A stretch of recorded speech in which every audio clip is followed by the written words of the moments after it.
Du HCOM. Cette semaine, vous avez initié un atelier de formation avec les journalistes. Quels sont les objectifs de cet atelier? Merci beaucoup. Je voudrais quand même faire le devoir de vous remercier d'avoir pris l'initiative de vous adresser à moi afin que je puisse donner quelques éclairages sur les objectifs qui ont été poursuivis par le HCOM en organisant cette rencontre. Je dois dire que c'est une initiative à saluer puisque ça permet quand même à la population de mieux s'imprégner, de comprendre davantage ce que l'institution fait.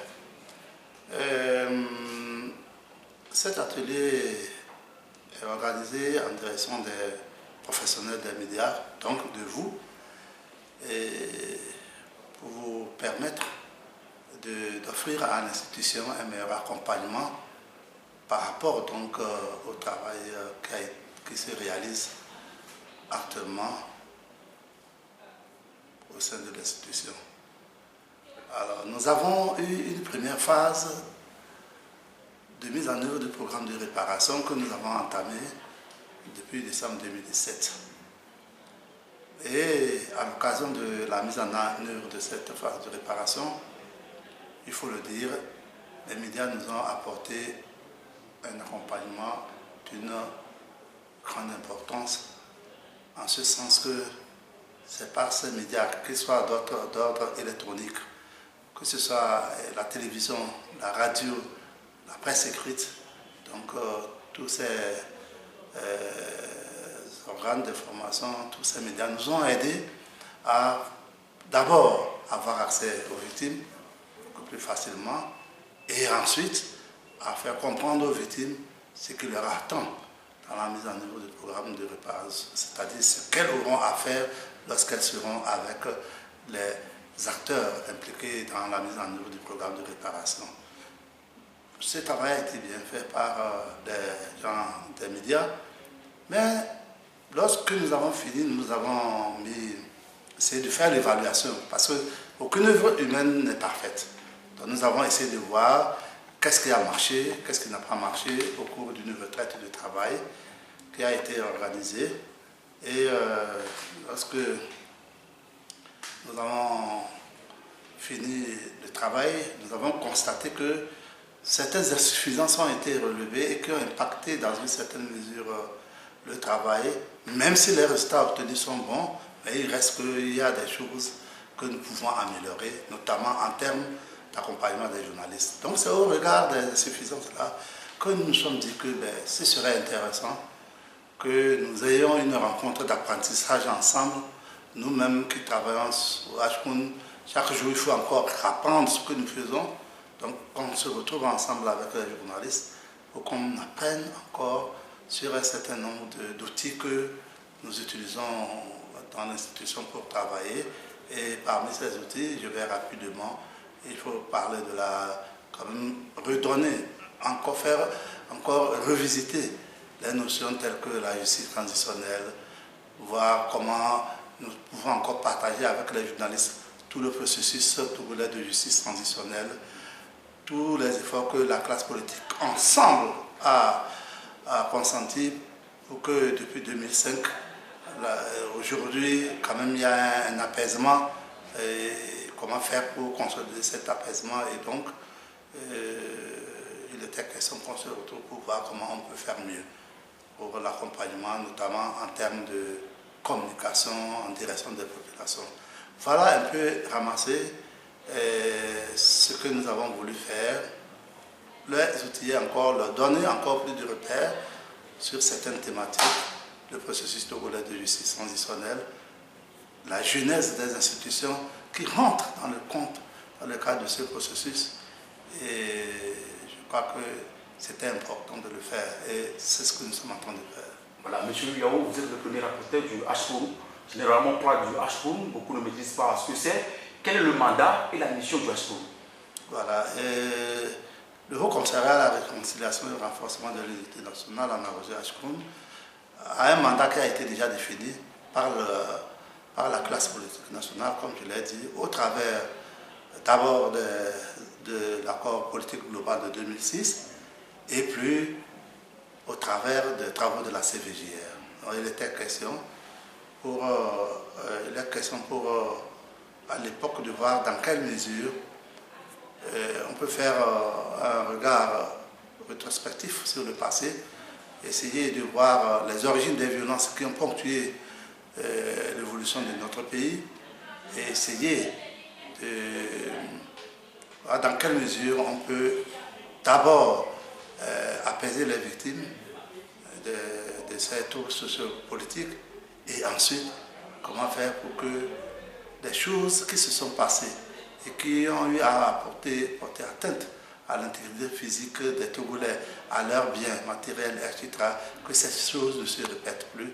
Je vais parler par là, en matière de justice transitionnelle, je vais parler de ce qu'on appelle les garanties de non-répétition, pour faire en sorte que ça ne se répète pas encore. Voilà à peu près ce que je veux dire. Mais je voudrais préciser que la mission de Ashkoun consiste à mettre en œuvre les recommandations qui sont issues des travaux de la CVJR et de mettre également en œuvre le programme de réparation que cette institution a mis en place après avoir auditionné toutes les victimes qui étaient parties en son temps, en 2010, faire les dépositions relatant tous les malheurs qu'elles ont eus. D'accord. Vous avez parlé, vous l'avez dit tout à l'heure, dans les dépositions des uns et des autres. Après, la classe politique s'est retrouvée lors des discussions et le Togo a opté pour la justice traditionnelle. Oui. Qu'est-ce que c'est? Oui, la justice transitionnelle, généralement, on la définit comme un ensemble de mécanismes qui peuvent être judiciaires ou qui peuvent ne pas être judiciaires. C'est des procédures qui peuvent être judiciaires, des approches qui peuvent être judiciaires, c'est-à-dire qui peuvent relever de la justice classique ou qui peuvent relever d'un certain nombre de coutumes dans une société, qui peuvent relever de certaines pratiques de la société, donc judiciaires et non judiciaires. Donc c'est la mise en œuvre de toutes ces approches judiciaires et non judiciaires pour faire en sorte qu'une société qui a eu un passé lourd, un passé difficile comme le nôtre, un passé qui n'a pas été de nature à créer le vivre ensemble, que ce passé-là soit jugulé, que ce passé-là soit en quelque sorte exorcisé pour aller vers un avenir plus harmonieux, plus partagé, grosso modo. Et c'est comme ça que les spécialistes de la justice transitionnelle la définissent. Donc l'ensemble d'approches, disons, d'ordre judiciaire, non judiciaire, qui permettent à une société de juguler son passé traumatique et d'aller vers un avenir plus harmonieux. Voilà. Monsieur Ouévalo, vous êtes le premier rapporteur du Ashkoun, je vous rappelle. Vous avez eu à travailler. Votre mission n'est pas du tout facile. La tâche est tellement c'est con. Vous avez suivi des étapes, vous avez rencontré les victimes vulnérables, les victimes non vulnérables. Dites-nous un peu comment ça s'est passé. Non, grosso modo, dans le contexte togolais, nous avons classé deux types de victimes parce que bon, on sait qu'on ne peut pas mettre tout dans un même panier. Il y a des gens qui, après avoir subi, après les violences, portent des séquelles physiques. Alors, il y a des gens qui ont encore des balles dans le corps, des éclats de balles de fusil de chasse, des éclats de massue, des éclats de coupe-coupe, enfin d'armes blanches en résumé. D'autres, c'est des éclats d'armes, effectivement, les armes qu'on utilise, voilà. Donc, ces victimes portent ces séquelles. Donc, tu verras de certaines victimes manifester des incontinences urinaires, d'autres c'est des troubles mentaux, d'autres c'est un bras qui n'existe pas ou qui est amputé, c'est une jambe, etc. Ce sont les victimes vulnérables. Donc, c'est vrai, toutes les victimes sont vulnérables, mais on ne peut pas classer une telle victime dans le même lot que une victime qui a vu seulement sa maison détruite ou bien sa voiture qui a été brûlée. Et donc, il y a eu les victimes vulnérables et les victimes non vulnérables que nous avons essayé de prendre, mais en commençant par la période de 2005. Et donc, nous avons commencé à l'aide aux victimes vulnérables de 2005, en décembre 2017. Nous avons continué et avec les victimes non vulnérables, après avoir pris celles qui sont vulnérables, et je crois que ça nous a pris pratiquement 8 mois, 9 mois. Et c'est à l'issue de cela que nous avons fait, avec vous les journalistes, soudainement, une conférence bilan pour vous rendre compte, en tout cas pour rendre compte à la population, pour informer la population de ce que nous avons pu faire avec la somme qui a été mise à la disposition du HCOUN par l'État togolais. Je rappelle que la première somme s'élevait à 2 milliards et il fallait, à partir de cette somme, donc, essayer de faire en sorte que certains Togolais victimes puissent être un peu soulagés. C'est ce que nous avons fait. Voilà. Au jour d'aujourd'hui, combien de personnes vous avez pris en charge? 2510 victimes au total. Dans le plan stratégique que nous avons fait de mise en œuvre du programme de réparation, on s'était fixé des objectifs. On s'est dit que si on pouvait faire au moins 2475, finalement, avec l'aide des partenaires, c'est-à-dire du comité de gestion, qui aussi nous a aidé à savoir bien utiliser, à serrer les ceintures par-ci, les ceintures par-là. Et on a pu dégager quand même des moyens encore supplémentaires parce qu'il y a certains postes de dépenses qu'on a essayé de... Voilà, et ça nous a permis d'aller jusqu'à 2510 victimes. Voilà. Vous avez indemnisé ces victimes. Est-ce que vous n'avez pas connu de difficultés? Oui, il y a des difficultés, cher ami. Il ne faut pas les occulter. Je prends par exemple une maman ou bien un papa qui a perdu son fils. Je crois que l'indemnisation que vous allez lui donner, vous convenez avec moi que ce n'est pas possible de satisfaire cette personne parce que la vie humaine n'est pas évaluable. Voyez-vous? Donc il y a ces difficultés liées à l'insatisfaction de certaines personnes dues à ce qu'elles ont subi. Parfois, c'est des personnes qui ont perdu des êtres chers. Parfois, c'est des personnes qui ont reçu l'indemnisation, mais quand elles regardent ce qu'ils ont perdu, par exemple, une personne dont la maison lui avait coûté en son temps à 50 millions, aujourd'hui on lui donne 2 100 000 puisque c'est le montant de l'indemnité, le plafond. Vous comprenez avec moi que cette personne ne peut pas être satisfaite malgré notre effort, l'effort d'explication d'ordre pédagogique.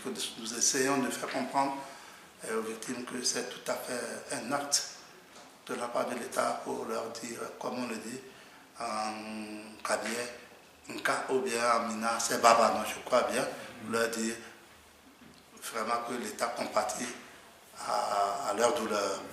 Donc, il y a ces difficultés. Il y a des difficultés aussi liées à l'accès même des victimes. Et parce qu'il y a beaucoup de victimes. N'oubliez pas que les dépositions ont été faites en 2010 avec un certain nombre de coordonnées. D'autres ont perdu leur portable, donc on n'a plus ces coordonnées. Et ce qu'ils ont laissé dans la base des données n'existe pas. D'autres ont carrément changé de numéro de téléphone. D'autres victimes sont décédées. Et tout ça, ça fait... il y a beaucoup de difficultés. Bon, mais on a essayé de les contenir. Voilà. En dehors de ça, vous avez remarqué également que la presse a fait un travail dans ce sens. Tout à fait. Et quel bilan faites-vous du travail que la presse a fait? Je dois avouer que s'il y a des acteurs qui ont joué un rôle clé dans ce processus, c'est les gens des médias. Parce qu'une chose est de prendre une victime pour lui donner son indemnisation ou la prendre en charge sur le plan médical et psychologique. Mais une autre chose est de la retrouver. Et dans ce processus de recherche des victimes, le rôle de la presse a été très déterminant. Parce qu'il y a des radios qui passaient toute leur journée à égrener. Non, c'est-à-dire à appeler les noms des victimes maintenant.